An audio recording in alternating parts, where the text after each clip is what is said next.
And we are live. Welcome to another Super Galactic Saturday. I'm Jerry Sr. without Jerry Jr., but I do have Hero Geek with us again today. Welcome, Hero Geek, and thanks for joining us again, man. You're always welcome. No problem. It's always a pleasure. Always fun. Always. Yeah, definitely. Yeah. So yeah, man, how you doing? How you been? What you been up to? I've been good. Been good. I joined the gym, so we're Nice. All right. it's Step in the right actually direction. I'm really starting to take my fitness more seriously now. Like I really want to get in shape. Uh, Yeah, it's good. so yeah, this last week I joined the gym. I went 3 days out of the week. I'm gonna go try 3 or 4 days. Yeah, yeah, Um, it's good. but yeah, so I want to get fit. I want to look better. So yeah, That's a worthwhile goal. it is. I encourage it. Yeah, so Yeah, especially as you get older, it it's won't more be important. easy, but like I really want Well, to take it seriously this but time. anything that's worth having is never really easy. No, yeah, exactly. Yeah, So, yeah, that's good, man. I'm happy to hear that. yeah. I've been doing pretty good. I'm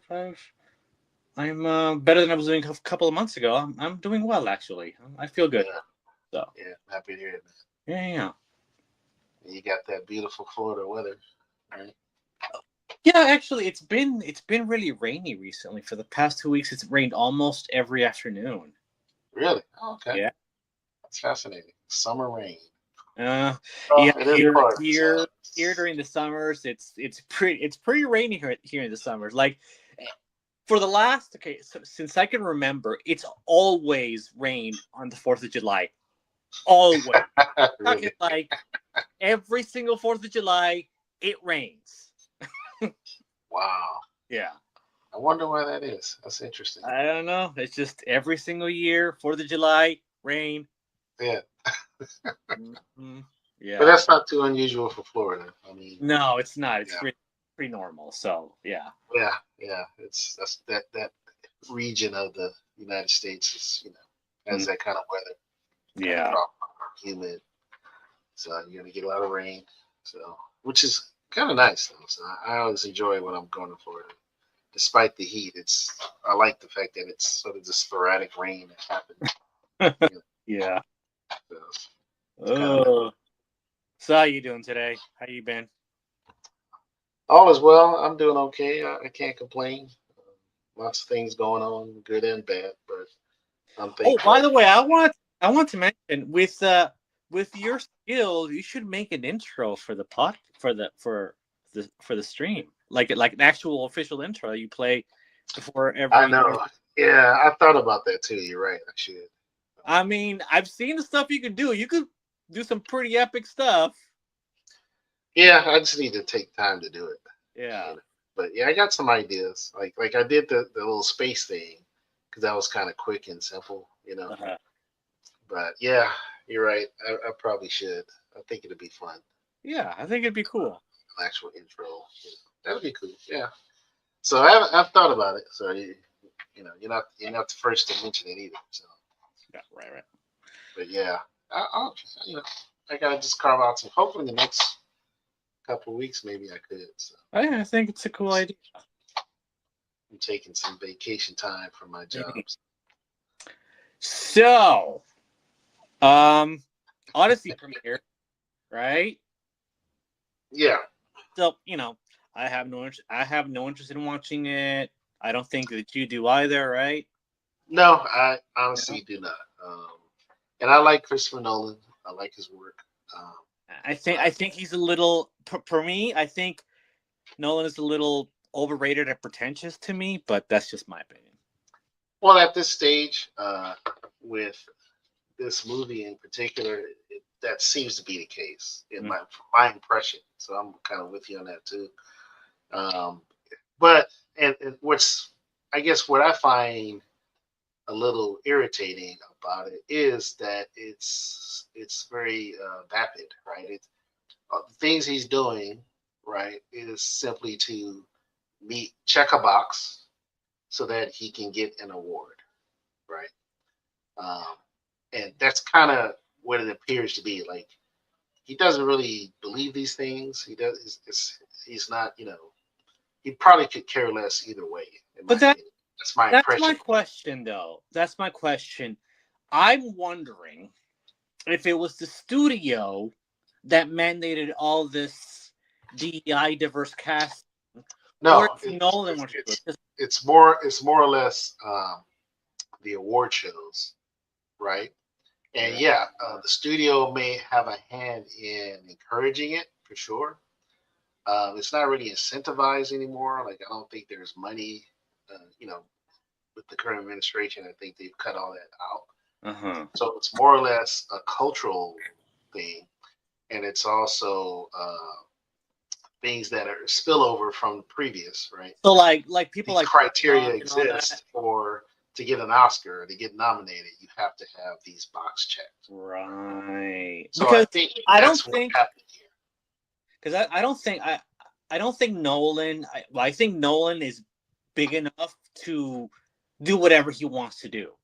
He Yeah, doesn't. yes, yeah, that's He exactly he right. didn't need to listen to all this DEI crap. He didn't. No, he He could have doesn't. passed the movie in a more accurate way because he has the pull. He has the Well, I'll put it this way: Christopher Nolan is talented enough to have figured out a way to meet the criteria without it being ham-fisted and lazy, right? but it is very ham-fisted and lazy. Yeah. So, and that shows tells me that he doesn't really care. Yeah. But what's happening is he's just appeasing the people around him. I think, including his wife and the Academy, etc., so that he can get that nomination and hopefully the award, right? And that's it. It's There's nothing more. This is not a truly artistic pursuit. It's really more of a pragmatic pursuit of, well, let me get my golden trophy, right? Mm. Because I want one, right? Because think about it, he did Oppenheimer. He's done so many other movies, some Right. good, some better than others, obviously, right? Hmm. It's like he should have gotten an award already, you know. Um, Yeah. and so if he hasn't yet, that's you know that's terrible, you but I think that's what's happening. I don't, and I don't know the guy. I'm just going by interviews. My impression is I don't think he really cares either way, but I think he's just Which is going kind of along with it. that he doesn't care. Yeah, I mean, I honestly don't think most of these people care. Um, Yeah. like I think many of them are just going along to get along because they want a job or they want to make money. In this case, I think it's more or less the people around him care more than he does. That's my opinion. I don't have any insider information. That's just my impression. Is because he's never cared before. If you look at his body of work, there's never been this attempt at pandering to an audience. You know, Until now, yeah. he just tells a good story. Even Tenet, he had a black lead, which was great. But it didn't. I never felt like it was pandering to anybody. Like I don't never felt it. Never. I never got the impression from the movie that the movie was trying to pander to black people or something. Right. Hmm. It Right. doesn't have that feel at all. It's just this very very overly complex story, but that's what I mean. Like I don't get the impression like roll my eyes like man they got this black guy doing this or it wasn't like that at all. It was a well-rounded character and there was a lot of mystery and it was a well-produced movie. It was just incredibly confusing. Right? That's really Which is his MO. All his movies yeah, have. it kind of is. Yeah, I agree. So, but you know what I mean? Like, so it's like, why are you doing it now? Like, it's clear you can have you can cast, a black man, a black woman, etc., and tell a story, and it's just a story. It's a great story. So it's like, why are you taking a lazy route now? Like, what's happening here with the Odyssey? It's one of the grandest stories in all of human literature, right? Um, Mm. it's like doing the story of the Bible, right? It's like doing the Ten Commandments again, like, and you're just kind of half-assing it. But, it's like, what are you doing, right? It doesn't make any sense. So that's why I think he doesn't care. I think it's just he's doing it because I don't know. Maybe there's contractual agreements where he has to do it. Um, and like I said, and among those is well, you gotta check these boxes. He's like, whatever. I'm getting paid either way. So You know, that's my impression. So at this point, I'm at a place where I don't care if reviews are positive, if reviews are good. Oh, it's actually a really good movie. I don't care about that anymore. yeah, I don't either. It doesn't. That doesn't change It anything. it doesn't make a difference to me if it's a well-made movie, because for me, um, I've drawn a line, and I say this every time I come on, but I've drawn a line in the sand, and I won't cross it for anything. I don't care if it's a well-made movie. I don't care if Lupita, whatever her name is a really, really good actress and she's played a really good Helen of Troy. That doesn't matter to me Well, anymore. go back to Gladiator 2, right? Oh When god, that movie was Denzel horrible. Washington. That movie was horrible. And it's like I didn't care for that because of that. I like Denzel Washington, right? But I'm like, yeah, why are they? Like, it doesn't follow, right? So it's like, why are they doing this? It's just checking a box. So it's like even if someone said it was a great movie, like oh, it was a great, say I don't care. Like, No, I no, just I don't want to participate in exactly. that. And you have people, and I'm sure you got this a lot. Like, well, how do you know? How do you know if you don't see it? How do you know if it's good or bad if you don't see it? Like, it doesn't make a difference to me if it's good or bad. Yeah, it's not relevant anymore. That's my point. It's not relevant if it's good or bad. Like we mentioned the Avengers, the Marvel Phase Yeah. 1 and through 3 or whatever, and with the Nick Fury, and it's like okay, I mean I enjoyed it, and it's like at the time I know my impression was this wasn't about virtue signaling, right? Maybe it was though, but it didn't appear to be that, and I participated. But at this stage, it's so blatant now, Hmm. right? Compared to that era, right, where it didn't feel blatant, it didn't feel forced. It felt like, well, okay, this is a decision they made. They took a chance. It's based on some kind of very variant from the comics, I guess. It was like, all right, whatever, and it turned out really good. But here, it's like, I don't know. It feels so forced and out of nowhere, and it lacks any kind of reason. And Yeah, and especially I can't. conceptually speaking, because it's the Odyssey itself. Yeah. It's like, and a good comparison that came up, I've seen in the feed, on X and even on Facebook about Moana and how they went out of their way to make sure they cast the type, right? They cast actual Samoans, Paul things and like that, yeah, Paul and Polynesian. Simone kind of, Yeah, yeah. it's like okay, I have no problem with that. I think that's actually really nice. Of course. Yeah. And I'm like, so why didn't you do that with the Odyssey? Why, like Moana is a completely made. It's the same thing. It's a mythological story, Hmm. But but it is um Polynesian mythology. It is Hawaiian mythology, so that's important. right, You yeah, know. that's my point. Though it's I wouldn't say it's on par with the Odyssey, but you can say it's the same thing, right? They're both mythological stories. I So mean, the it's argument still, that well, it's just a mythological story, it's not real. yeah, it's That still doesn't hold water because you have the effort being made in one space, and in the same space, you know, just the neighbor next door, basically, they're not making the effort.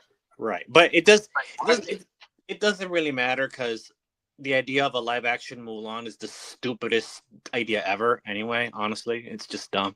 Well, I agree, but my point is that it's the inconsistency and Yeah. hypocrisy of it. Right. See, when it's a certain people type of people group, Hmm. right, you have to cast a type. But when it's not, right, when it's the what's perceived to be the majority, right, Hmm. people group, oh well, it doesn't matter, right? And Oh, that's the problem. That's what I'm saying. Like I know. it's this covert racism Right. basically that's happening, I know and for a lot of people don't want to point that out. I know for a fact that Greek people are pissed at this movie. Yeah, I've heard. I've heard. Like really, really mad And at it. that's fine. They should be. And they should be, yes. Yeah. I would be, and you know, um, they should make a big stink about it. Yeah. Because if you flip all, for me, it's a basic logic test. Just flip it around, and if it doesn't hold up when you flip it around, then it's wrong the It's way wrong. it is. Right? It's as simple as that. If they did this with Moana, and they had a bunch of white people running around with tan lotion, whatever, Mm-hmm. and pretending to be Polynesian, but they're not. Mm-hmm. There'll be a whole stink about it, right? Yeah. It'll be viral. There'll be controversy. You know, I mean, all these things, right? The Mm-hmm. movie get trashed, and yet you flip the script. We literally have that happening in real time with the Odyssey, and there's crickets from these same people, Yeah. and And that's the problem. if you bring attention to it or you say Yeah, anything, all of a sudden you're being unreasonable on the nice end, and on the extreme end, oh, you're just racist, misogynist, homophobic. all of those, yeah. Yeah, all the bad things, right? And it's so nonsensical, you know, to entertain foolishness as if it has legitimacy. Mm-hmm. That's what they're asking us to do. And I'm not even talking about just the race swapping, but they have I forgot her name, the one that she transitioned to male. No, she's not. She's still female. I'm sorry, she's not male. All right. Well, I know, but I'm saying she's transitioning. Apparently, I can't remember her name. What is her name? I can't remember. Something Page. Her. Yeah, Paige. Yeah, something like that. Yeah, it's like what are we doing here? Right, and created the role specifically for her. Why? Oh, so you can pander, right? Exactly. It's like it's the most, and we're supposed to celebrate this. But I've been seeing her do the rounds, these interviews talking about masculinity. I'm like, this is the most absurdist, like they know it's absurd, and yet they're doing it as if we should take what she's saying seriously. Oh my goodness. Can you imagine? Well, and they've been doing this though with some of these transgender guys dressing as women, and taking their input in with a, like it's real, like it's serious. It's like, bro, like this is nonsense. You might as well be talking to a circus clown about how they hate being laughed at, right? Like this is how ridiculous it is. It's like, and they want us to look at this and go and take it seriously and go, oh, these poor people. It's like, and it's not about condoning some type of violence or harassment. It's not that extreme, right? We're talking about just presenting something that is on its face absurd as if it's not absurd. We're supposed to accept it. Mm-hmm. That's ridiculous, right? And it's insulting. And I think intelligent people are insulted, and those who are kind of choose to be oblivious for whatever reason, they're not, because either they don't want to deal with it. You know what? That's you bring just not aware. You bring up a good point, because I want to transition to normie mentality. Now, sometimes I feel a little cursed that I can't ignore things or unsee things or unsee patterns, and that I care too much, right? So my sister is a normie. I love her. I love my sister so much, but I can't talk about certain things with my sister because it'll just really frustrate me. We were talking about, I told her talking about getting together, do something fun, whatever, and then that that I would love to go to the movies again, but there's nothing I want to watch in theaters. Yeah. And then she mentioned, "Oh, I heard the Odyssey was good." I'm like, "Oh God, why?" And I had to calm down because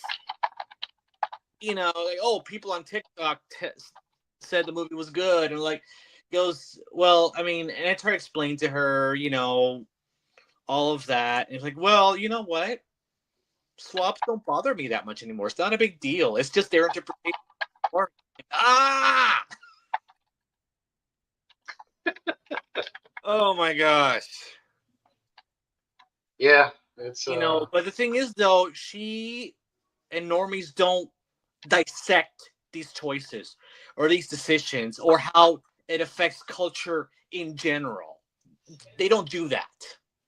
no, not, but see, that's why it's so subversive. Is because the people that make this stuff are counting on that, Mm-hmm. right? They count on the normies just accepting it because why not, right? And that's why they control the media where they can push it and encourage you. Oh, go watch it. It's great. Oh, it's like the initial reviews of the Odyssey were, oh, it's epic and it's amazing tour de force and all this stuff. And when you finally get actual reviews from honest people, it's like it's okay. Yeah, you know, yeah, it's and and some far worse than that, but you're getting a more honest and measured, just like they're comparing it to Lord of the Rings on Rotten Tomatoes with the reviews. I'm like, well, the critics' reviews are a bit on par, but the artist reviews are not even close, right? There's only like about 2,000, I think, or so far, versus Lord of the Rings. You have hundreds of thousands of reviews already, and it's at 87%, I think. right. So, that's a big difference. So you got to get way more audience to review and give it a positive review so that you can reach that level. Mm. So it's like, but they're already comparing it because the critics' reviews are on par. And I'm like, well, we'll see. We'll see how long that lasts. Right? If we get some honest critics, um, that might change the numbers quite a bit. Right? So, it's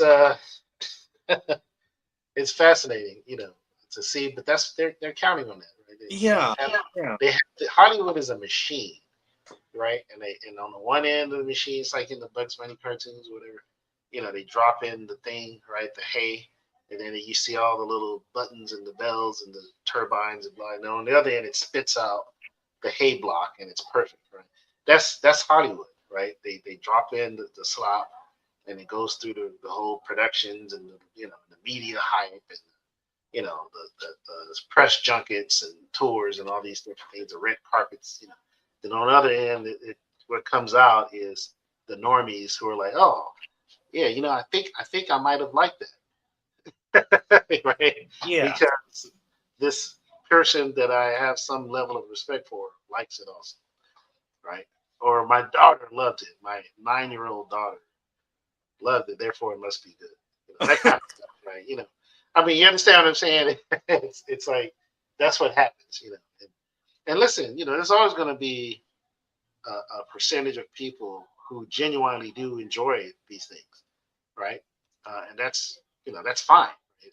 I'm not saying it's Right. But necessarily the thing is, they don't, bad that you do, but it should never be the majority, and they don't. usually it's not. Yeah. Right? The It's usually thing is, not that the they don't majority. think. They don't.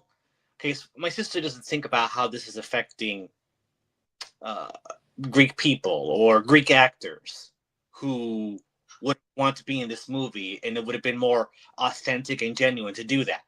Yeah, She doesn't kind think. of like the Snow White debacle, right? Where they did CGI dwarfs, Uh you huh. know, where and then what's his name, Dinklage, right, makes a comment about, oh well,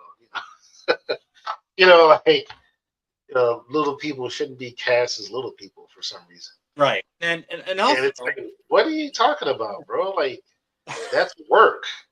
You know how many of your peers that affects for you to put that out there and say it's not a good idea to cast to type, hmm, for little people? You're crazy. But see, you're already at the top, so you're gonna kick the ladder out, right? hmm. So no one else could climb up. And that's kind of what he was doing, in my opinion. It's like, yeah, you can't do that, man. That's not because you were doing that yourself throughout your career. Mm-hmm. right? You were playing the troll or the elf or whatever, right? But now that you've got Game of Thrones, right, and a few other high profile movies, all of a sudden, Well, oh, the thing about Peter Dinklage is that he's transitioned to just regular characters, regular roles, not well, that's my point. But he didn't start that way. But now exactly that he's seen as a legitimate actor and that he can play these roles, and especially roles where it doesn't matter if he's a normal height or not, right? Like he was in Dexter, right? He was great in Dexter actually. Yeah. This kind of villainous billionaire, right? But it's like, bro, don't kick the ladder out for the ones coming behind you, right?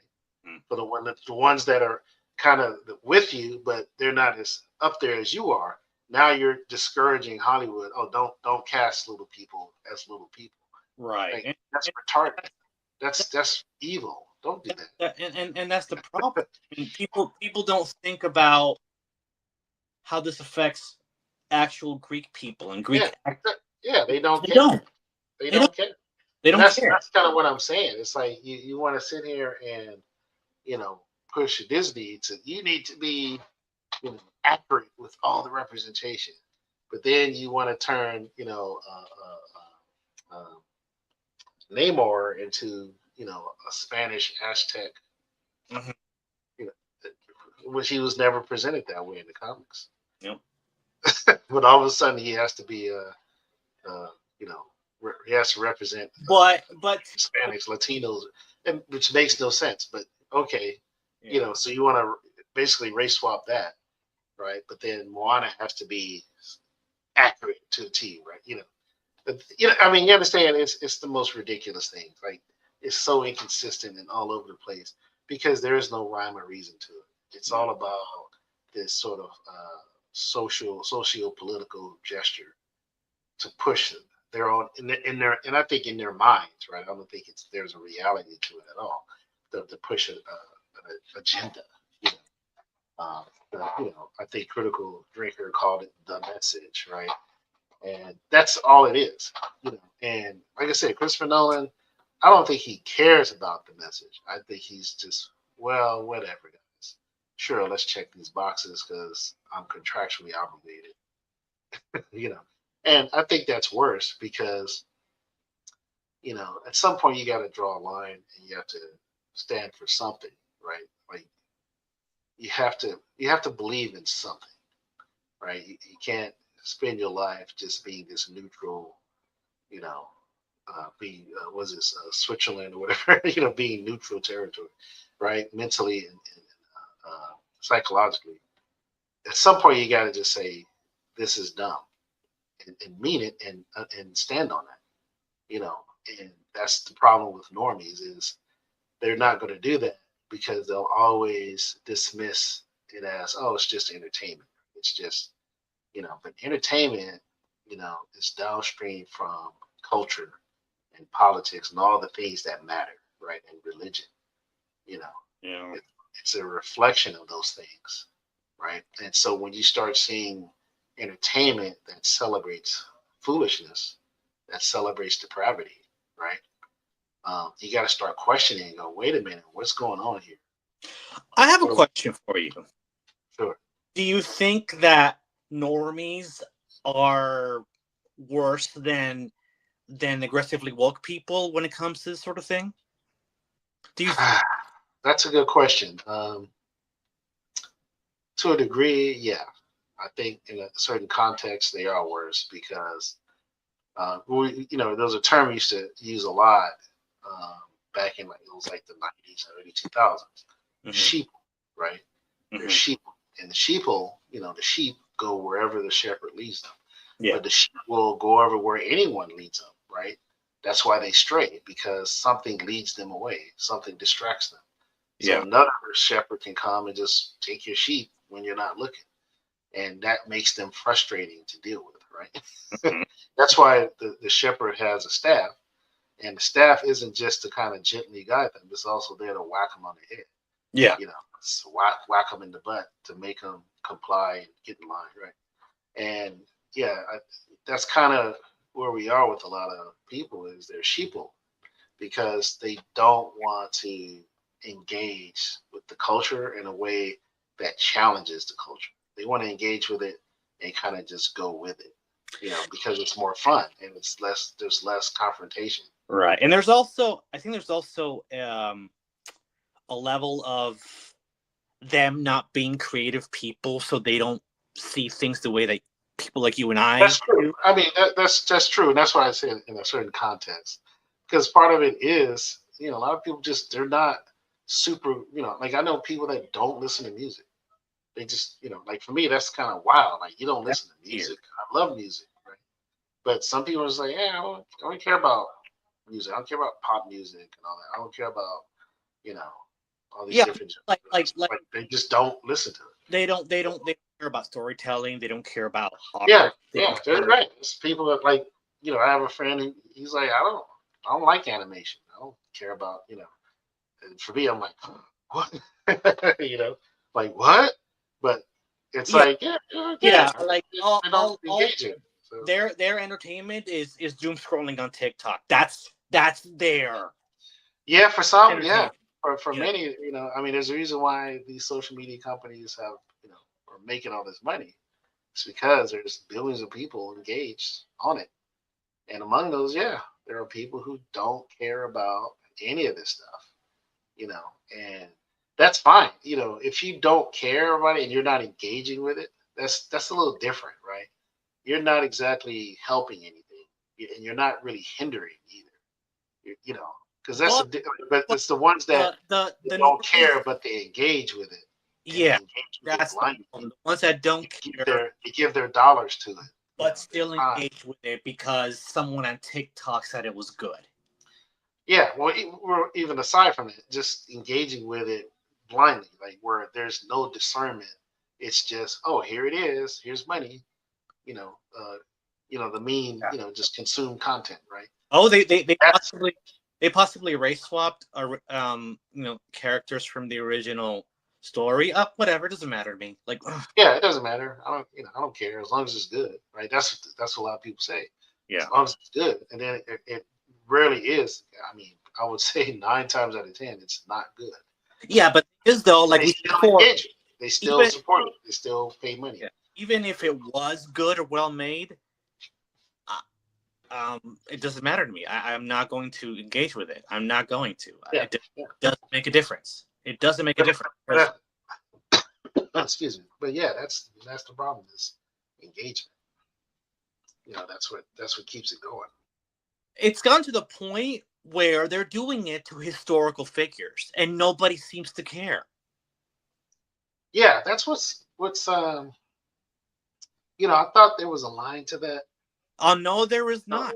until I started. Yeah, not just with Odyssey, but with some of these shows.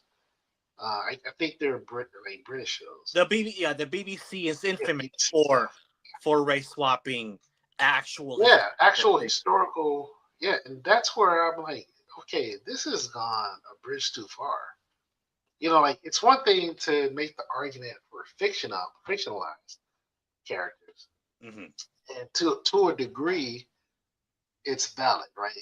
I think there's context to that. For example, in high school, not high school, in elementary school, I remember playing a character in Taming of the Shrew, but clearly the character isn't a black character, right? Later on, at the time I didn't, I wasn't thinking about it, I didn't care. But it's like at a school where it's majority black and Latino, and you're doing Shakespeare, you kind of you're limited in your casting, right? You're going to cast who's the best in that environment. So you're going to end up with black characters playing characters that were traditionally portrayed as non-black, right? That's not a problem, right? It is what it is. Like Right. no one's going to go to my sixth grade class and demand that there's historical accuracy. It's like that's absurd. So let's be logical, but we're talking about multi-million-dollar Hollywood Mhm. project, whether it's for television or for the big screen, where there's resources available to cast the type, right? Mhm. Like there's a plethora of actors and actresses of all types, right? I, Ethnicities, I, etc. I- There's a plethora of money to pay those actors. So we're not in a no, small system where, like there is in history, you can look at like kabuki theater and things where the men were the women also because women weren't allowed because of the culture, right? The culture dictated, and it's like okay, it's not what we're talking about here.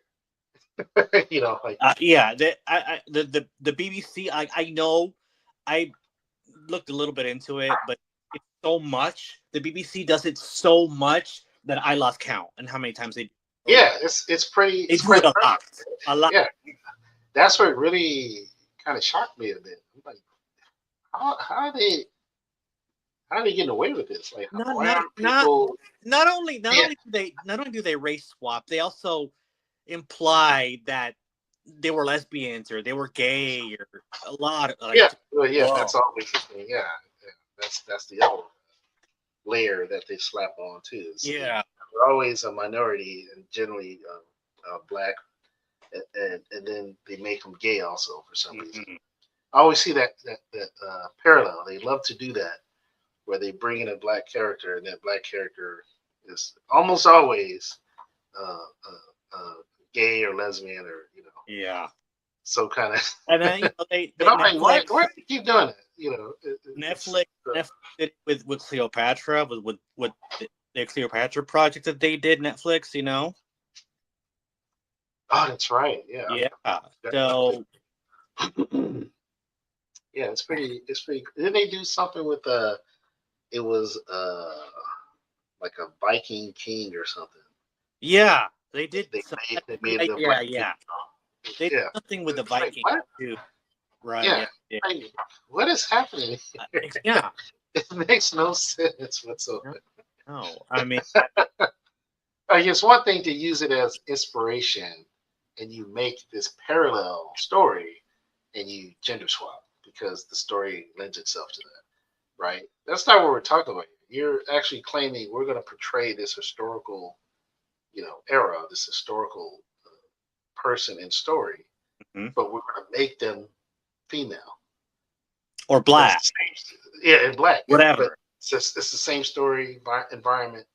It's just everything else is going to be historically accurate. Doesn't it's like what is the point of that? Like it doesn't make any sense, right? Unless you're doing it as parody, right? I can see that, but it's not parody. Like they're actually expecting you to look at this and go, yeah, this is serious, dramatics, cinema like this. And I'm like, yeah, no. And And look, I kind of I kind of wonder if people really are watching this stuff. it wouldn't pass the switch. What did you call it? The test? The The like smell test. no, if you were to do it with like someone like Shaka Zulu or Martin Luther Oh King yeah, if you just or flip it around, yeah, just flip it. And that's what I'm yeah. saying. Just flip it, flip the script, and all of a sudden it's a problem. Uh-huh. And that's the point I'm making. Is it's just the hypocritical and inconsistent and illogical that are doing these things, and expects you to not point out the hypocrisy or the illogic of it all, right? It's like, no, I'm going to point out you're like the emperor is naked. I'm going to say you're naked, bro. Go Mhm. put some clothes, right? That's the whole problem. The emperor is naked, but very few people want to point it out, right? Because they're afraid of being called all these different names, being labeled, being I canceled, would whatever. love it. I would love it if someone out there with like billions of dollars and bold enough would do something like this. Like I want to see it. Like what? You mean just call it out? No, actually make a movie Oh, based like someone make a Shaka Zulu movie and cast a white guy as Shaka Zulu. I yeah. want to see it. Cast everyone as white. Cast everyone as white. That would be hilarious. You know? And no one would take it seriously, right? No one with any intelligence will look at that and go, "This is a serious take on this." No matter how dramatic and how serious the actors and like, no one would. They'll dismiss it as this is absurd, right? But yet this is what's happening in the inverse, right? And we're supposed to say, oh, okay, sure. Right? It's it's ridiculous. So, yeah. I would Yeah, love I mean that would be amazing. And now I'd now be we have AI. It's not that difficult or expensive. no. So we can definitely Well, do something. that is if the AI that you use isn't woke like ChatGPT or something like that, because they wouldn't, Yeah, it's challenging because they do have filters. That's true. You have to know how to prompt it out without Right. using triggering words. Basically, that's really what it is. You can get around it, but you have to prompt it a certain way. So it is possible. It is doable. So now if someone does it, that's another. Maybe Elon Musk will. Maybe we, when she was alive, and we should have cast Betty White as Rosa Parks. Yeah, right. Yeah, you understand, right? You know. I mean, 90s, 90-year-old Rosa Parks Yeah. saying the well, so yeah, that would be hilarious. A white 90-year-old. That's Yeah. yeah, it's at the point of absurdity, but it hasn't reached that tipping point yet, because we still haven't cast grown adult men as children, right? Like Little Orphan Annie, right? We need to find, like Kevin James and cast him as Little Orphan Annie Hmm. with a full dress. I mean, you understand, like Naked Gun with Liam Neeson, right at the beginning. He's dressed as a little, he has a little skirt on. And it's like that's where it has to get to for the normies to start going. Wait a minute, like like I really believe that. Like it has to get to the point of just complete and utter, just mockery, right? We're already there, in my opinion, but I think for many, you know, among, like I said, among the what we call normies, the sheeple, it hasn't. It's not enough. It It's not. has to be so extreme. It's so ridiculous. They finally go, wait a minute, like you know, because they know it's happening. They just don't want to acknowledge it. They want to pretend like it's no big deal. I Yeah. think that's true for many of them, maybe even most. That they are seeing it. It's not like they're oblivious, like they really don't get it. They do get it, but it's it's socially acceptable to accept the unacceptable. Yeah. That's the problem. And so when it starts to become socially acceptable to reject the unacceptable, is where you'll start to see the shift, right? And I think that can happen when it becomes so unacceptable that it's egregious, right? Like it's, at some point, like when if they cast, Kevin James as Little Orphan Annie, and I'm only saying his name because that's the name that popped in my head. Hmm. And people, and they're trying to pass out like it's a serious thing. Like he identifies as a little girl, therefore we cast him as Little Orphan Annie, and they want the world to look at that in a serious manner. I think that's where a lot of sheep will go. I'm out. There's Like, also there's also an arrogance to generally, but like more specifically Christopher Nolan and the production of the Odyssey, when there is obvious evidence. Like I'm gonna use Helen of Troy for as an example here. Helen of Troy in the original Iliad, Homer's Iliad, and the Odyssey and whatnot, she was described as fair skinned with golden hair. Like it's right there. So the choice to cast her was arrogant, aggressive, arrogant, aggressive. Um, I'm searching for the right word for arrogant. well, the word that comes to my mind is disrespectful. Okay, yeah, arrogant, disrespectful, aggressive, and uh, subversion. Yeah, definitely subversive. Yeah. Subversive to the point of like flipping the bird to the Well, original story. let me ask you this question. You Uh, you know who Vanessa Williams is, right? yeah, yeah, yeah. She was big in the '90s, and yeah, Yeah, she was like former. Supermodel. Yeah, and wasn't she like Miss America? Then she lost her crown or something. Yeah, I saw a movie with her recently. Was it The Eraser with Arnold Schwarzenegger? She was in that. I know that. Yeah, that's right. That's right. Yeah. Yeah, and someone mentioned I think she was cast as a mythological character in another movie. I can't remember what. Hmm. I heard it passing, but I just thought, what if she were cast as Helena Troy? Would there be a lot of pushback? Would there be? And I kind of feel like probably not, right? Because in addition to, even though she's not white, I think she is mixed though. Mm-hmm. But compared to, and I'm not, I'm talking about Vanessa Williams from 20 years ago, right? not, Well, not, that's just it. If the movie were made back then, it wouldn't the DEI thing wouldn't be a thing because it wasn't a thing back then. yeah. When that's kind of what I'm getting at is, but I think that it would be more accepted, um, for a simple reason because she is objectively beautiful, right? She was. Yeah, uh, yeah. there's no denying that she's a beautiful, like exceptionally beautiful woman, right? And I say that because and it's no shade on Lupita Nyong'o, but she's no Vanessa Williams, No. and I think that's a big part of And, the I'm issue. sorry, Lupita's not unattractive, but I don't see. No, she's not, but I she's don't. I not don't see someone you would go, how. that's the most beautiful woman. Well, no, No, not even close. I don't She's cute, but if you had Vanessa Williams' face, do you understand? And you said we're going to cast her as the most beautiful woman in the world.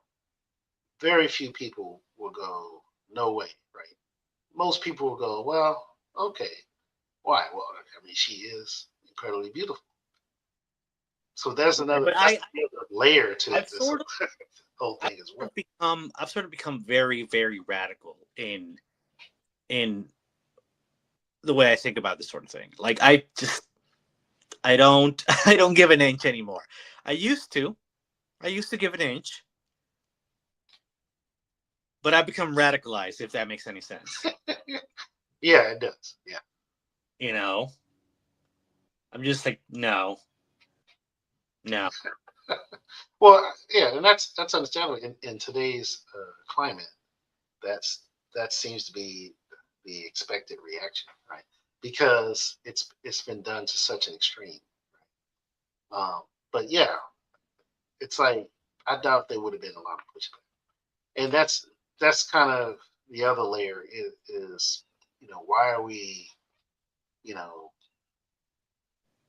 ignoring beauty? Why are we pretending that beauty doesn't exist? That's the other side that isn't talked about quite a bit as much, but it's still there. You Mm-hmm. see it not just in the Odyssey, but in other movies as well, other shows and movies where just subjective beauty is ignored. Let me ask you a question, Jerry. You have any normies in your family? Yes. Okay. Have you discussed the sort of thing with them at all? No. No, no. Okay. I don't bother. You don't bother. I mean, every blue moon there might be a conversation. Like I remember what movie was it? I don't know why I'm drawing a blank, but it's the movie that was made about DEI, and it was the guy from Daily Wire, the beard. What is his name? I forgot. You know what I'm talking about, right? Jon Stewart? No, John Stewart. No. Oh, I said Daily. Well, no, the Ben Oh, Shapiro. Walsh. Matt Walsh, right? Yeah, Matt Walsh. Thank you. Yeah, he made that movie about DEI, right? Where he kind of it was interesting because it was kind of a documentary. I mean, it was a mockumentary, but what he did were real things. Like he really did these things, right?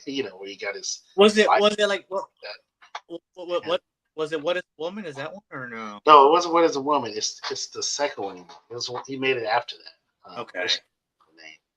But it was about where he interviewed some of these DEI proponents, you know, and kind of turned their own logic against them. Right? Made Yeah, them yeah. look very foolish. A lot of Sasha Barton when he did the ones that he did. Wait, say it again. Sasha Barton, was it? You mean Sacha Baron Cohen? Yeah, that guy.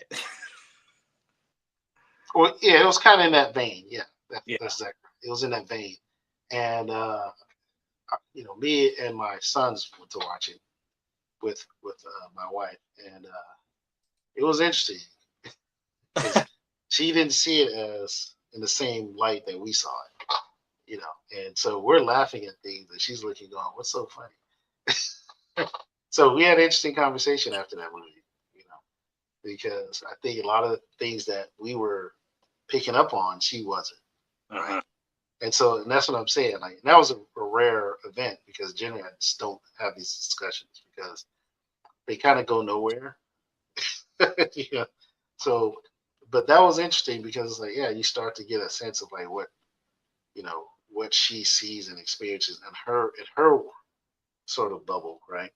Mm. And what we experience and see in ours, right? And it's like, which one of us is looking at reality? That's where it boils down to what is real and what is true, you know. And that movie, man, I wish I could remember the name of the movie, but it exposes what's true, right? But it exposed the truth in a way that's a net negative, right? Where you realize these things, these people who claim to be champions or who have been pedestalized. Oh, okay. I think it's Am I Racist? Is that one? Yes, am I racist? That's it. Thank you. Yeah, am I racist? And um, he exposed that the hypocrisy and the illogical dynamic of what DI is, right, in practice. And that's the part that was, I think, for her eye opening to a degree. Like, oh, this is, oh, like, yeah.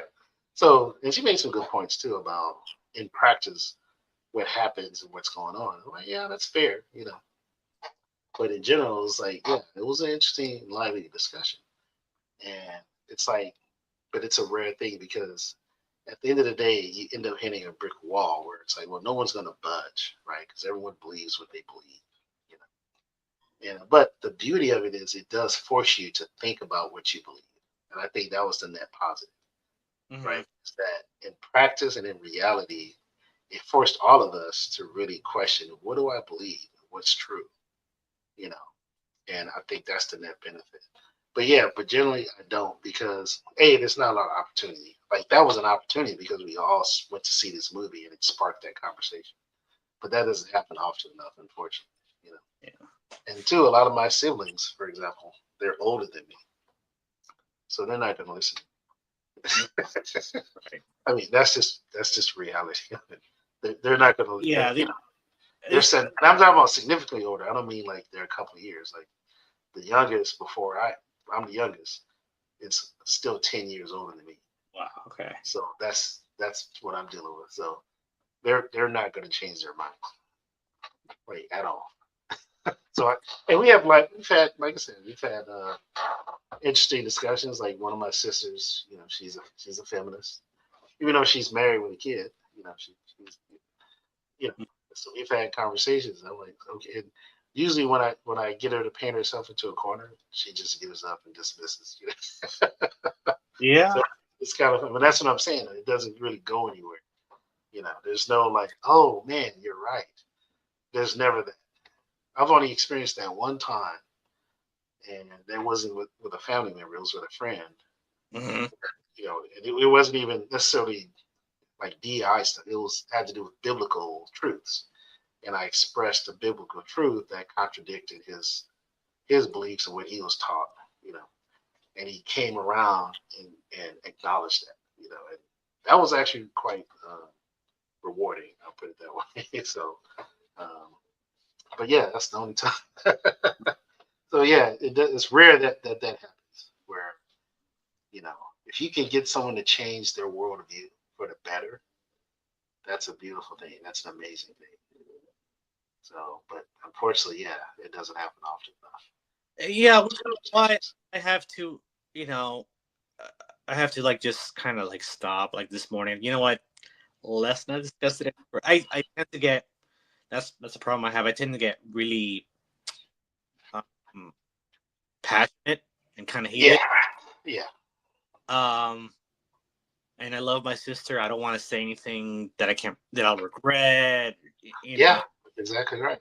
See, that's why I discourage like insults. You know what I mean? Because what happens is if you're talking about strangers and you're labeling them in very negative terms, then those what's included is your own people, your own family, your own friends, right? Mm-hmm. And you wouldn't call them a negative, whatever it is, to their face, right?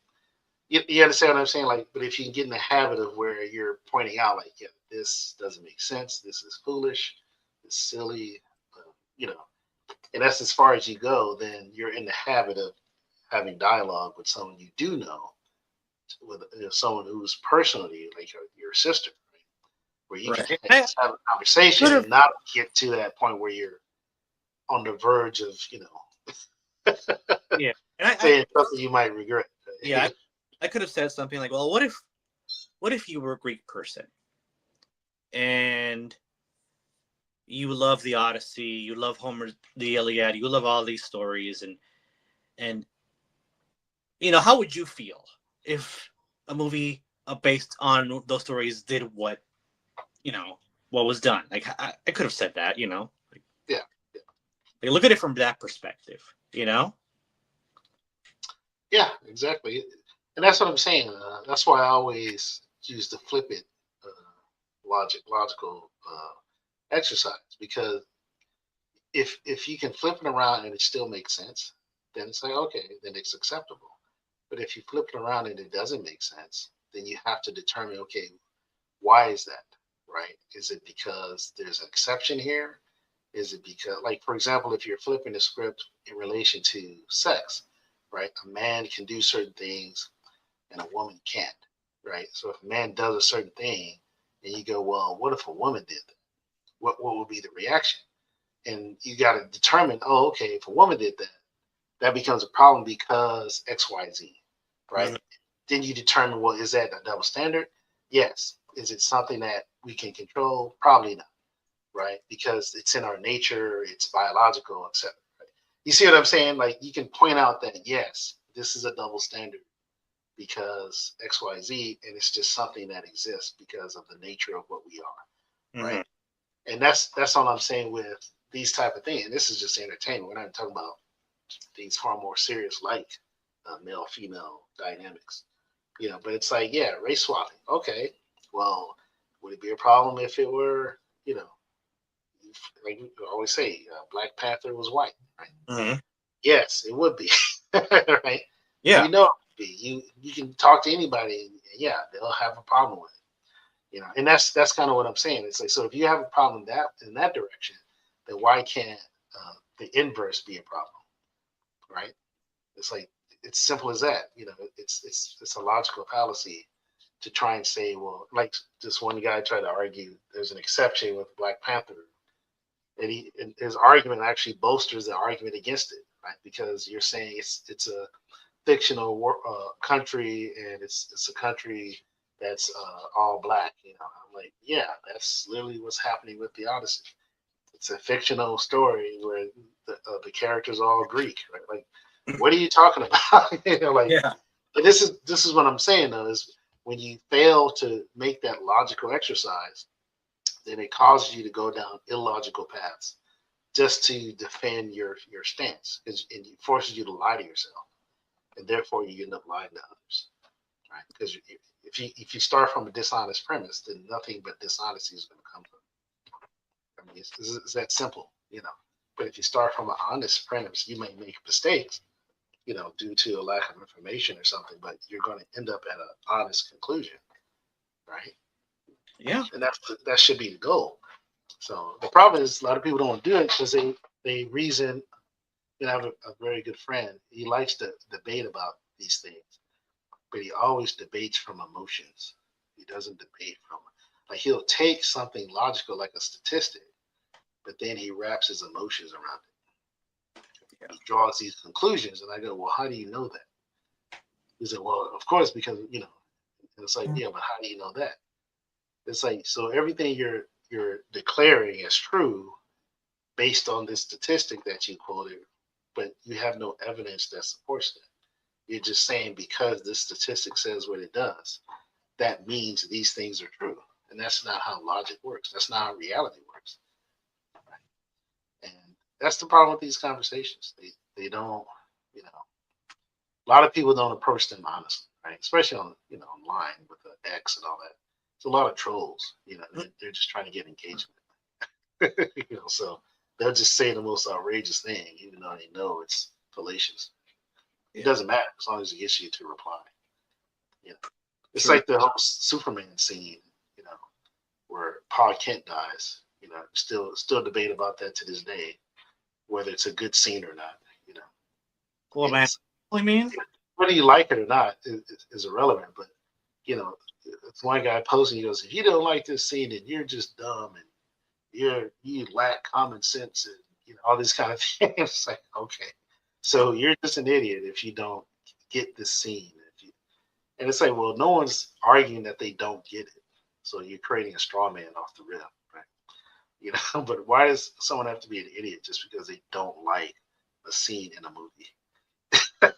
Right? But this is the nature of conversation online, so that's unfortunate.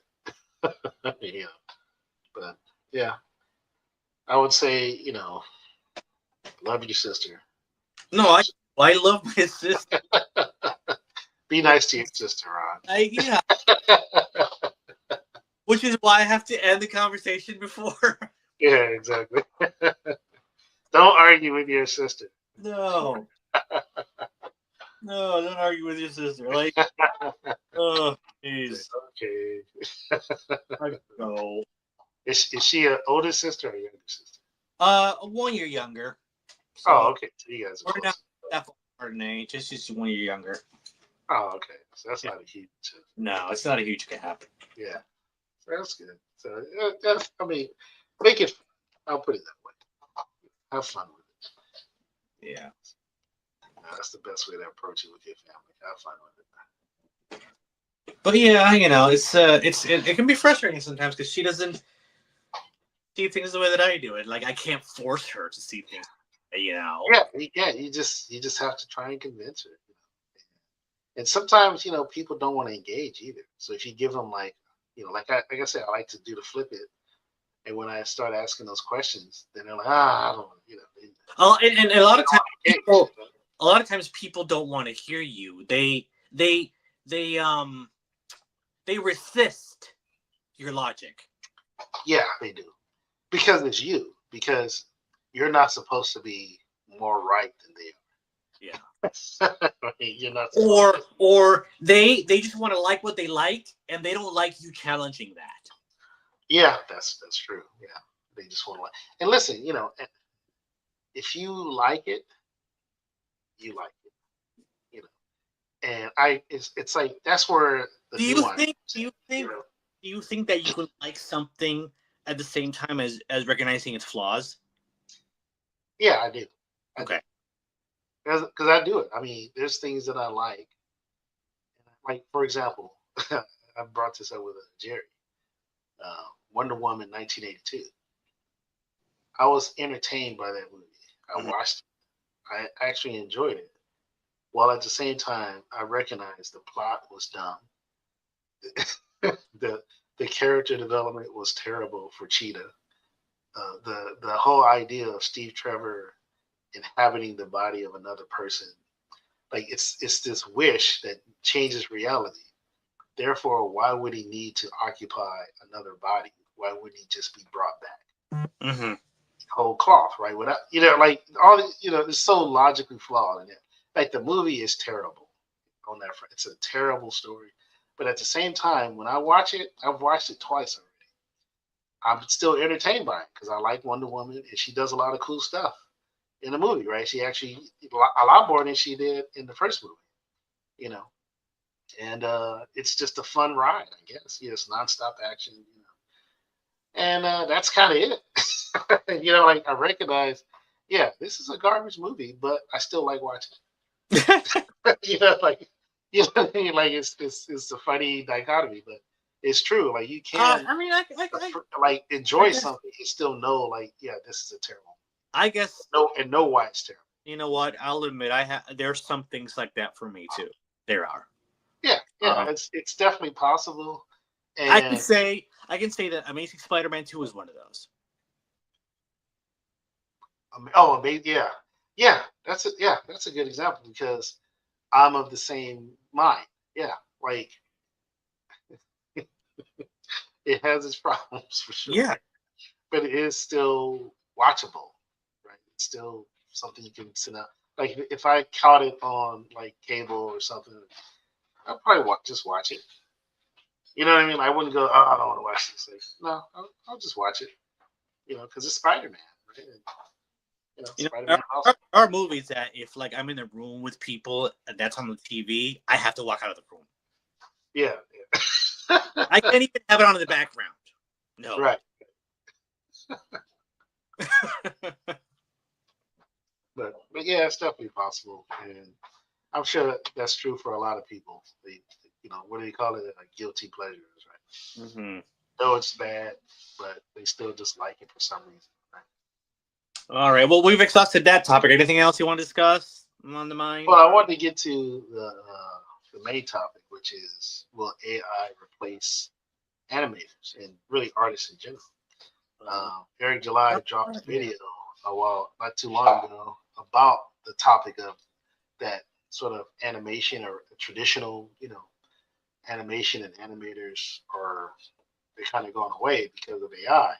Because we have some recent releases from, I don't know if it was Disney or Warner Brothers, but they released some AI generated uh, children shows, Mm-hmm. and obviously a lot of people are mad about it. They're kind of huffing and puffing, and he's kind of saying, "Well, this is kind of the future. You can't blame." And his argument is kind of like, you thought it would just be exclusive to the indies using this technology. You thought the big guns would kind of ignore it or still resist it for the sake of their people, the writers unions and the actors unions. And it's like that's not true, right? They're definitely going to take advantage of this technology because it's going to save them a ton of money. Right? And he's right about that. They are going to take advantage of the technology. But what he's wrong about, which, this is one of the rare times I kind of disagree with him, and that is that animators would just kind of just go the way of the dinosaur. Like they're just going to all just be laid off or not hired, right? And it's like, well, I don't think so because right now, because of the AI space and the AI video space, um, there are animators and filmmakers who have worked in traditional animation and filmmaking and who have adapted themselves to AI, and they're finding work like crazy, right? They're getting paid thousands of dollars to produce advertising, animated shorts, web series. You go on. Right? So there's sort of a boom in AI animation employment. And so my argument is, well, animators aren't going away. What's going to happen, and I can say this with confidence because I've seen it happen in my own career, coming from traditional graphic design and art, painting. I learned to paint, draw, sculpt. I've done all that. Went to college for all that stuff, studio arts. But while I was there, I realized I needed to learn how to use a computer and do computer graphics. So I took computer graphics courses because I saw the writing on the wall at that time. And I'm glad I did because the vast majority of my employment has involved knowing how to use digital tools. And so, you know, a lot of artists resisted that. And I have peers that didn't take computer courses. They didn't want to do it. They thought, I'm going to use Photoshop. That's crazy. I know how to draw. I know how to paint, right? I know how to do photography. I have a camera, And it's like, Yeah, okay. and Yeah. and they ended up struggling to find work, you know, yeah. So because they didn't know how to use the new tools at the time. so essentially, what you're saying is that people who like resist adaptation or to adapt are gonna just not, you know, yeah. Yeah, it's the saying, adapt or die, right? And right now is the time to adapt, because it's not just for the sake of a job, although that's a big part of it, but it's also for your own sake as a creator. If it's like if someone left a brand new, you know, Maserati in your driveway with the keys in it, and it's just there, it's yours. Are you not going to drive it? You know, full tank of gas, right? I mean, of course you are. You got a Maserati, like it's yours now, and that's kind of what's happening with AI technology. Is, you know, it's there for you to learn and figure out how to use it if you're willing to learn, right? If you're willing to do it, but if you still have this mentality of sort of turning your nose up to it, you know, like it's lesser than, and it's, you know, it's an abomination, and, oh, it's theft, it steals, you know, it's like, well, you can keep holding on to that and draw the line, and that's fine, you know. Respect your you want to adhere to your principles, but sometimes these principles are misguided, you know, and not all AI is theft, right? There's I thieves think I who use think AI to steal, I think and it's then gonna take. there's just AI technology that's used to produce creative I mean, works. do you think it's gonna take a long time for the stigma to kind of die down, or it's gonna be quick? No, I don't think it will take a long time. I think when money starts, you know, like the problem is a lot of these guys aren't aware that there's a whole cottage industry that's developing right now in that space. It's running parallel to the traditional pipelines, and the problem is animators. You know, a lot of these animators just want a job. They just want work, right? And to say, okay, but you're not going to get it because they're not looking for you anymore. They're looking for the animator that has experience with ChatGPT and Claude, and that knows how to use an LLM, and that understands how video models work, and they know how to prompt to get certain results, and then fill in the blanks when needed because they have traditional talent, right? And that's what I'm saying. Like, and they're looking for animators that have a producer's mind, right? That has a director's mind. You see what I mean? Because most animators, that's what you are. You're a director and producer, right? When you learn to animate, You're a storyteller. yeah, you're a storyteller. So all you're really required to do with AI is take those storytelling skills and leverage AI to produce, right? Yeah. And you can start with keyframes, right? Hand drawn, hand done, right? You know, or digital, whatever, and then leverage those keyframes using AI to fill out your story, right? But what I'm saying is a lot of the animators, they're so stuck on sort of this traditional, I need to get a job at, you know, XYZ studio, right?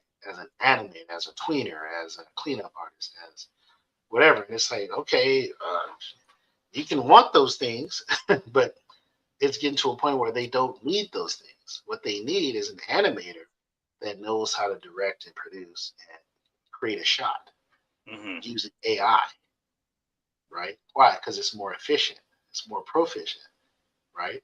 And it allows you to iterate more and faster.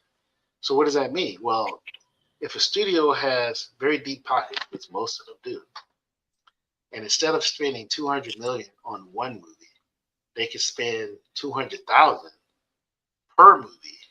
Do you understand what I'm saying? So essentially, AI is going to be the end of bloated movie budgets. Well, I wouldn't say that because that's all about the choices executives make and money laundering. There's a lot that goes into that. So Hmm. I wouldn't I wouldn't say that. But introducing AI definitely will lower the cost generally of production, right?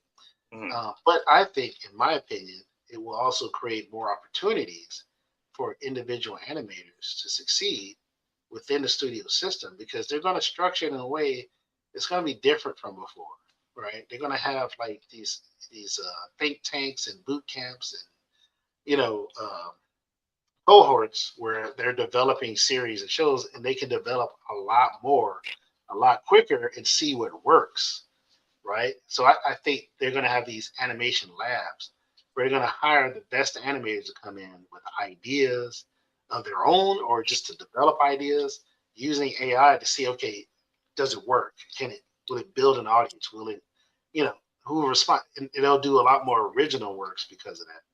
And so that's kind of what I'm saying is there's unique opportunities.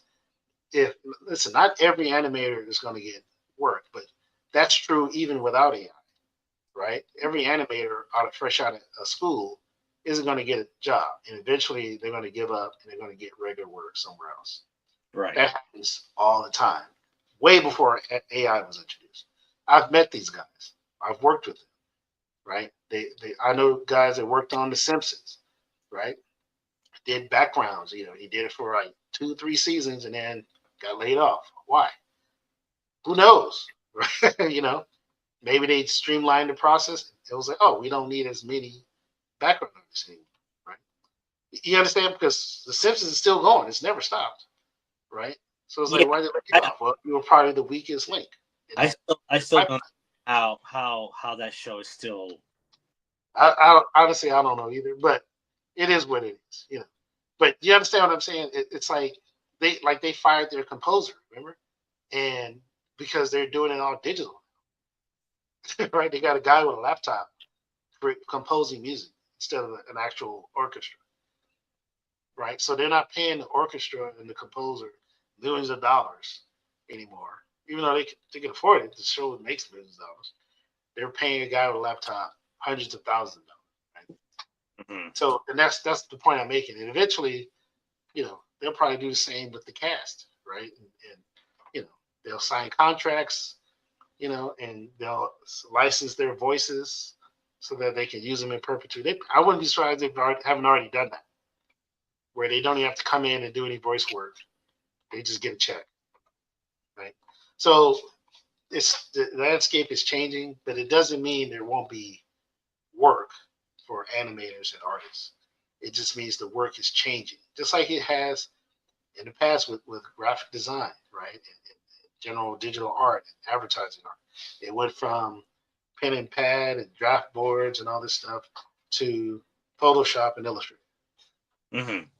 But those same designers, and I know because I met with them, I was one of them, who were doing the traditional stuff, said, I'm going to learn, right? And they learned. And they learned Illustrator, they learned Photoshop, they learned digital tools, they learned how to use the scanner, digital printer, and all this stuff. And guess what? They didn't lose their jobs. Or if they did, they were able to pivot and get a new job as an artist or animator. Right. And they learn Maya and learn 3D and all. You understand? Like, and the first thing they'll tell you if you go to any art school, right? And I've talked to these guys. First thing they tell you is learn how to draw, learn how to be an artist. Why? Because just because you know how to use Blender or Maya or any Lightwave 3D and all these other programs, these VFX softwares, Nuke and all that, just because you know how to use the technical software doesn't make you an artist. You still have to know and understand art, like figuring ground and shadows, things like that, right? You have to understand how art works, right? There's principles in art, right? Mhm. So it's like that's the first thing they'll tell you. And it's the same thing with AI. If you talk to an AI person who's working in AI, producing content, etc., they'll still tell you, yeah, you should learn how to be an artist. You should still learn art. You should still learn how to draw and understand the principles of art and design and graphics and VFX, etc. Because that's going to feed into your ability to leverage AI properly and create really great results versus slop, right?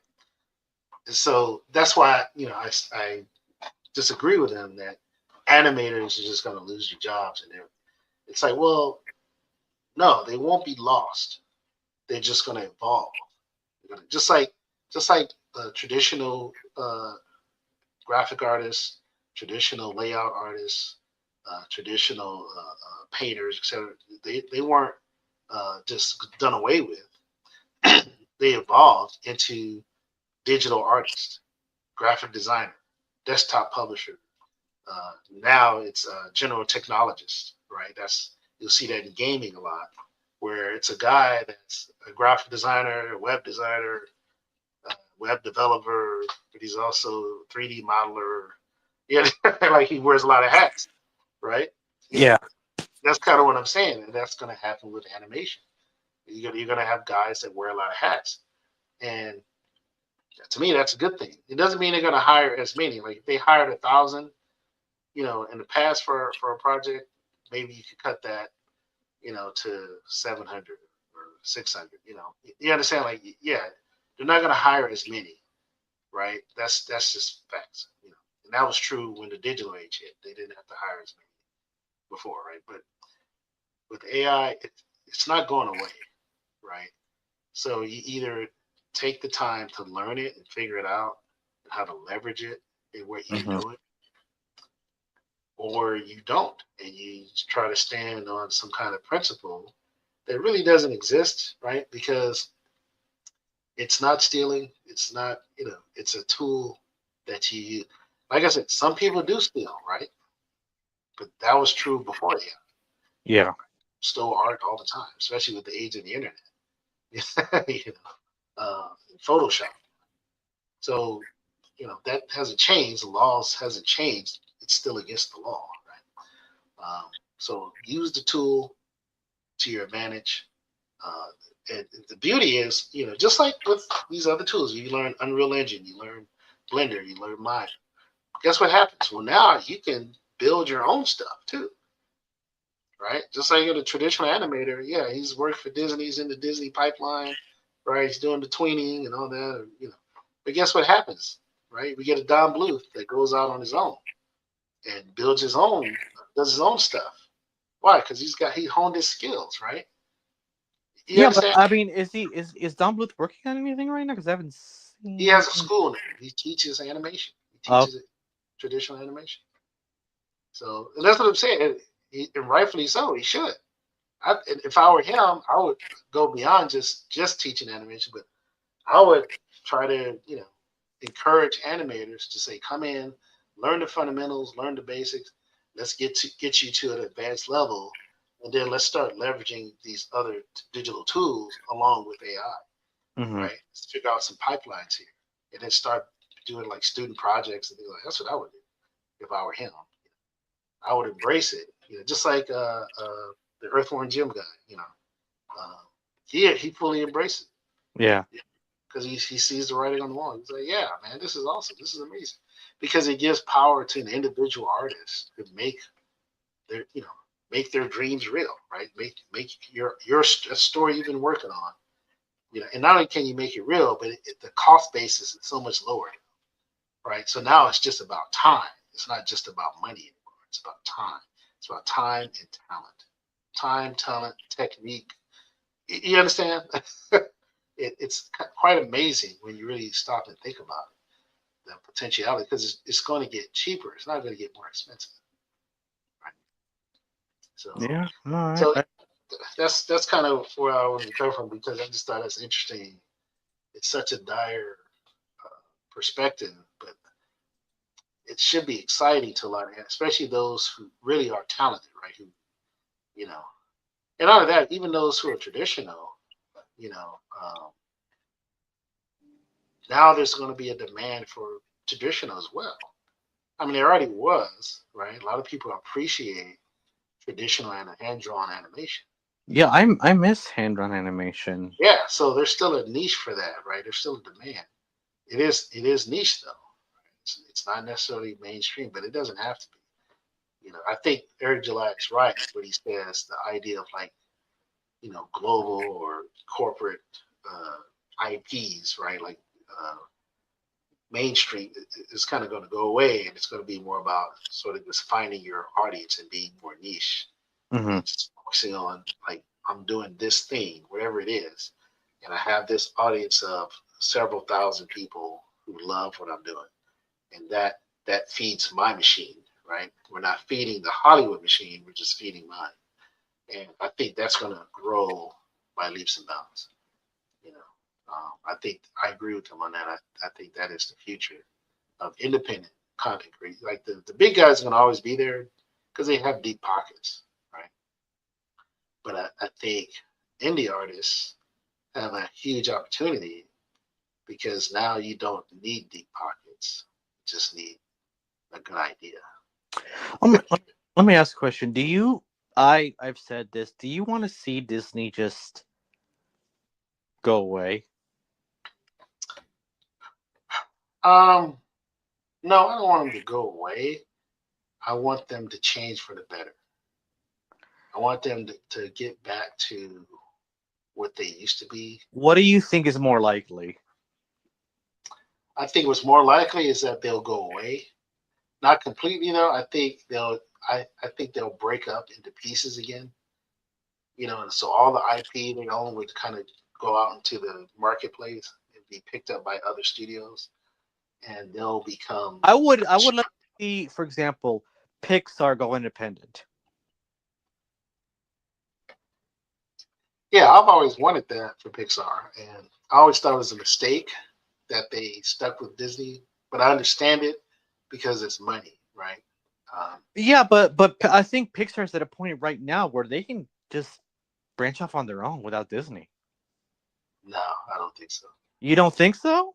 No, Really? they're too closely tied to the Disney brand now, and I mean they can try. I don't even think they have the money. Pixar really hasn't been profitable. You know, No. the only profits are coming from basically from Toy Story. That's why they keep making Toy Story because it's the Right. people still buying those toys to this day. But part of that is because of the Disney engine, right? They're good at marketing, and Pixar doesn't have that. Remember John Lasseter came from Disney, and then he ran Pixar, right, with Ed Catmull, right? And they developed something really special, and I think the time to have separated would have been probably right around where Toy Story 2 came out. I think that Mm. would have been when they should have just became their own thing and figured out their distribution, raised capital, all that stuff, right? But they Yeah. didn't. They just went in deeper with Disney because it's at the time they probably, and plus they made John Lasseter over all of Disney animation, not just Pixar. And on Disney part, that was smart because they didn't want Pixar to separate, and they knew Pixar was basically Ed Catmull, John Lasseter. Yeah, but they went back on that, and they Well, yeah, they screwed him over later.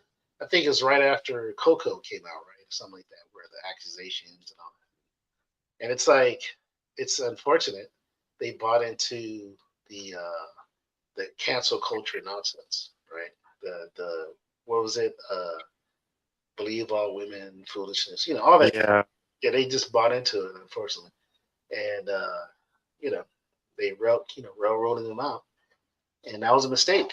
And I think they're suffering for that because he was Pixar. As just as Steve Jobs was Apple, John Lasseter was Pixar. Yeah. Yeah. So they screwed up with that, and now And then after that, Pixar was the one that came out with some of the most woke animated movies. yeah, that's what I'm saying. Like you see the shift in the quality of storytelling and it's like it doesn't hit the same as the first Toy Story, as the first Cars, right? Yeah. Bugs Life, like it just Monsters. doesn't hit the same. Yeah, Monsters Inc. It just doesn't, right? Because Pixar was not supposed to be. The Incredibles, one of my favorites. Yeah, same here. Right, one of my absolute favorites. But it wasn't supposed to be this franchise machine like Disney is. It was supposed to be this, 3D studio that produced quality entertainment. That they were kind of meant to be one-offs, right? Telling original stories. They weren't meant to be Toy Story 2, Toy Story 3, like that wasn't supposed to be the case. It was supposed to be Toy Story, Cars, Monsters Inc., Bugs Life, and then whatever else, The Good Dinosaur, or whatever, right? Brave.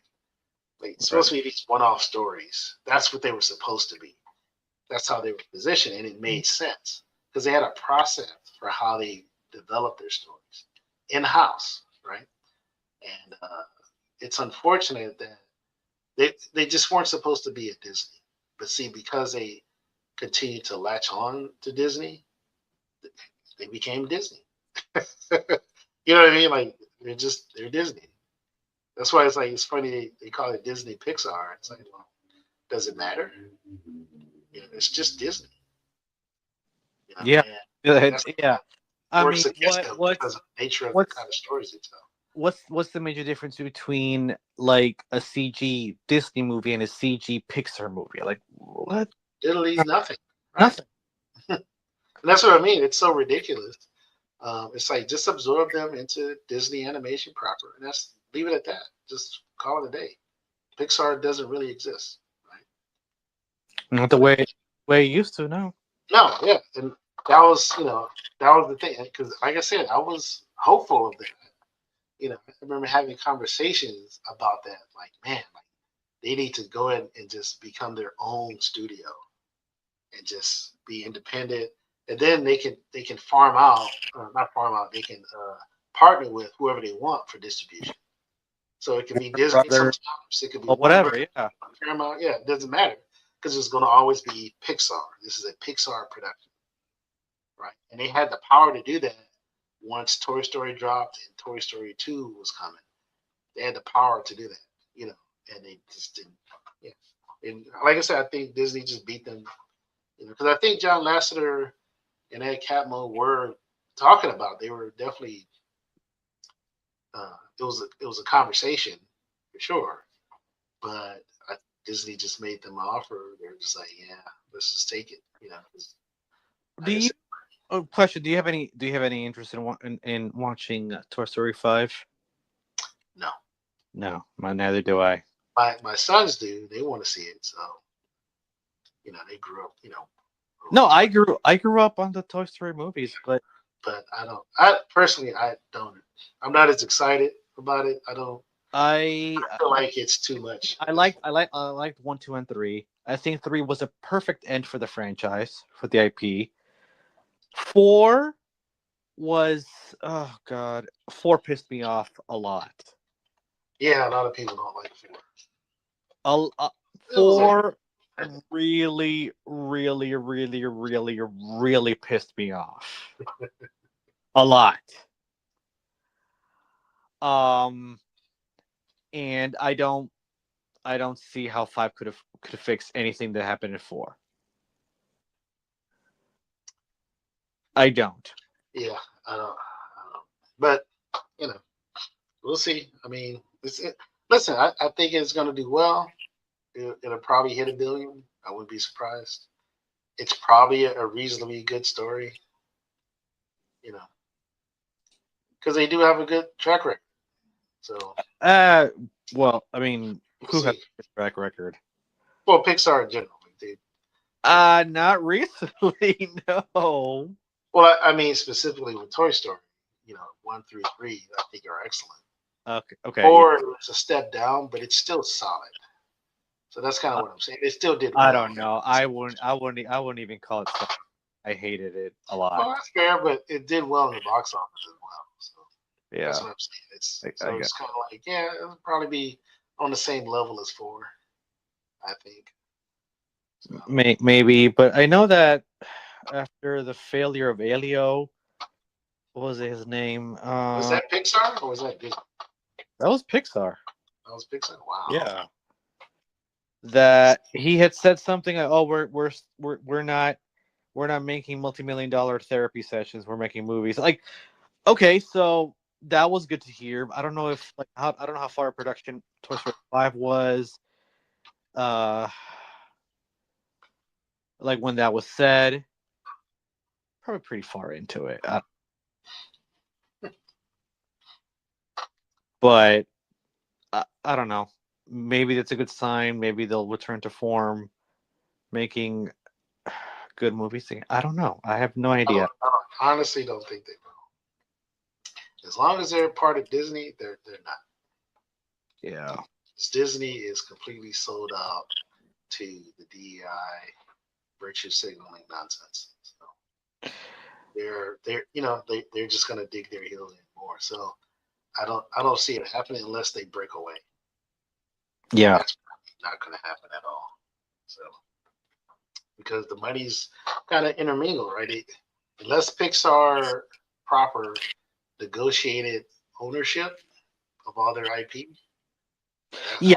There is that's the only way I can there see is it. there is no way that Disney would let go of the Toy Story characters. There's no way. Well, they wouldn't let it go, but what I'm saying is if they own their IP, that means they're licensing it to Disney, which means they can't separate without losing that revenue. Right. That's what I'm saying.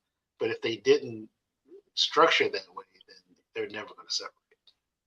No. No. So There's that's kind of what I mean is it's like they're just so deeply entrenched.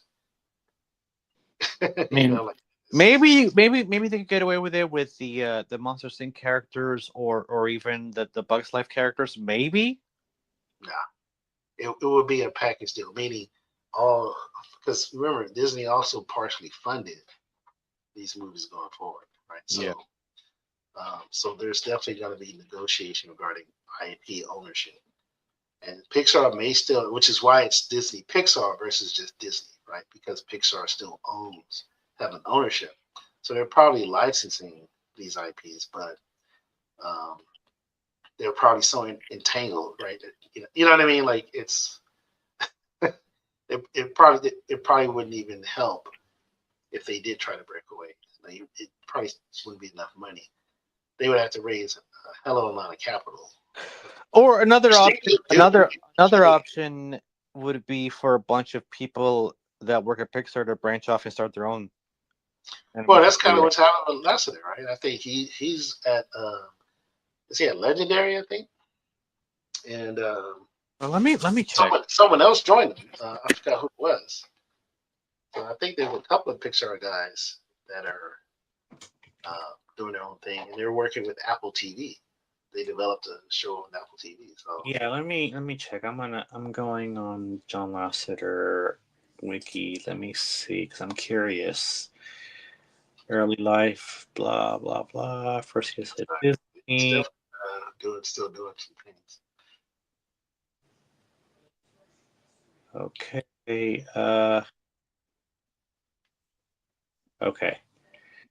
So January 2019, Lasseter hired to head Skydance. Yeah, Skydance. That's what it is.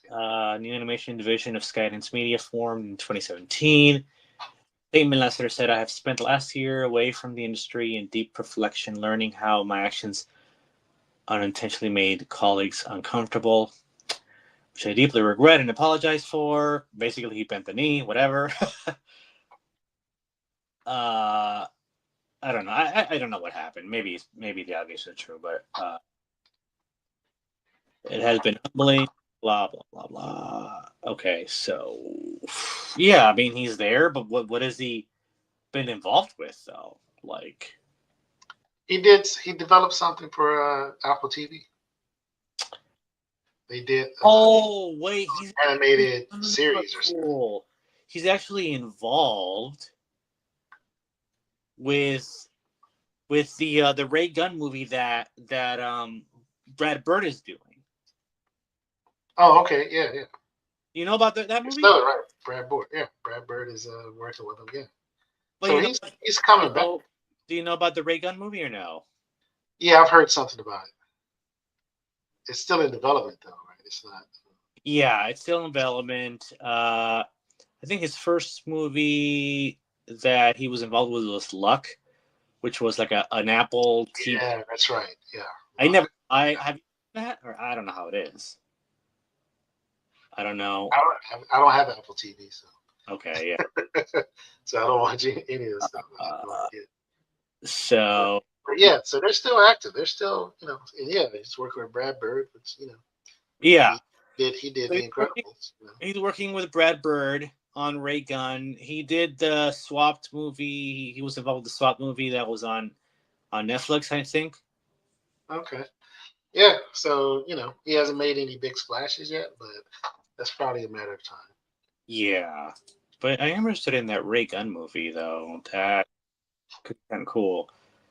It's being directed by Brad Bird. Yeah, I like Blackbird. I don't know. Incredibles 2 was kind of mixed for me. Yeah, it wasn't as good as the first one. I think it could have used a more refined story. Yeah, so Like, John Lasseter is producing the Ray Gun, and what's really cool is that it's not Disney. This is not a Disney movie. It's coming out on Netflix this year, actually. Oh, really? So it's not In December of this year. Yeah. Nice. So we should be able to check that out soon. I'm interested in that. Let's see. He also produced Swapped movie by Skydance, and then the Spellbound movie. He produced that.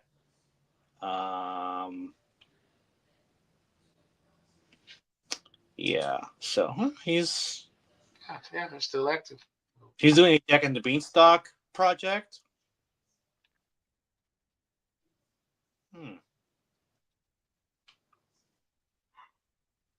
All right, gonna be kind of cool. Yeah, sounds good. So yeah, it'll be interesting to see going forward. But yeah, Pixar's, I think they're just so entrenched, they're not going anywhere. So, it is what it is. But yeah, that's pretty much all I have. Learn AI. Yeah, I'm pretty spent on topics, so I'm kind of like good. Yeah, I mean, I think we've said what we had to say. Yeah. Thanks for joining us, everybody. Thanks, Becca Missionary, for hanging out there. I always appreciate you. And yeah, you guys have a great Super Galactic Saturday, and be safe out there. Later.